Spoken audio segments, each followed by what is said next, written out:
Prince Harry likes it. Meghan Markle enjoys doing it. What are we talking about? As ever, let me explain. Hi, nice to see you. You're all right. Thank you so much. Lovely to have your company today. Thank you so many people, by the way, who got in touch and said, we like you waving, Neil. Don't be bothered about looking a simpleton. Well, I wasn't actually until you mentioned it. But you know what I'm saying. It's nice to have your company, seriously. People just think you're daft though, don't you? I don't know if you find this. If you live in a big city as I do, if you talk to anybody on the tube, it's almost like they're looking for security. Like, who's he talking to, And I think everybody just is lost in themselves. If we spoke to people a bit more, I think it'd be a lot nicer world. You know what I mean? I just think people just ignore you for an age factor, for the fact that they don't like the look of you, or they're just self-absorbed on their phones, all that sort of stuff. I like to sit and look around the carriage. Are you like me? Yes. You just look around and think, wonder what you do, wonder where you live. I'm fascinated by books that people read. Am I just nosy? Well, there's no need to agree. We're all nosy, and we keep it down. We don't need that coming out, do we? No. Back as ever to your royal story of the day.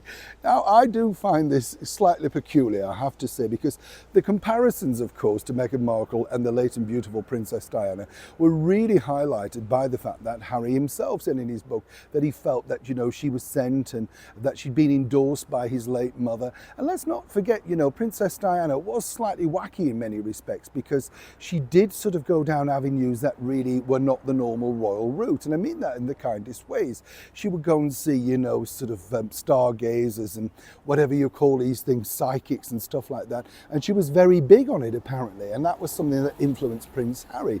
Now, one thing that might influence Prince Harry is the fact that his wife seemingly cosplays her dressing up box, continually looking in same outfits, all that sort of stuff. Now, there's an interesting theory, isn't it, that on the first date she was wearing the late Princess Diana's favourite perfume, something that would be very akin, of course, to the former royal Prince Harry. Smells mean a lot, don't they? They take you back, it's evocative, all that sort of stuff.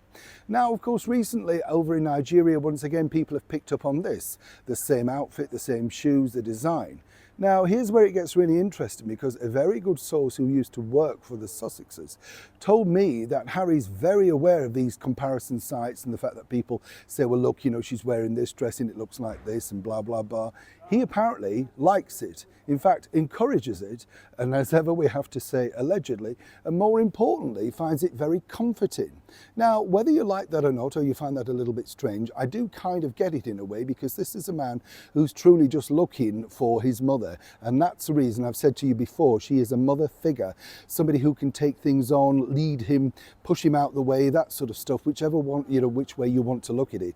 He doesn't mind somebody taking control. And I think perhaps that was where maybe, he was looking for that in previous relationships. Clearly, he felt very strongly about Chelsea Davy, and perhaps she saw this and didn't want to go down that route. But seemingly, Meghan Markle co-playing, of course, dressing up as the late and beautiful Princess Diana in a variety of outfits is something that doesn't offend Prince Harry. If anything, as I said, he finds it, well, kind of comforting. And who are we to argue with that?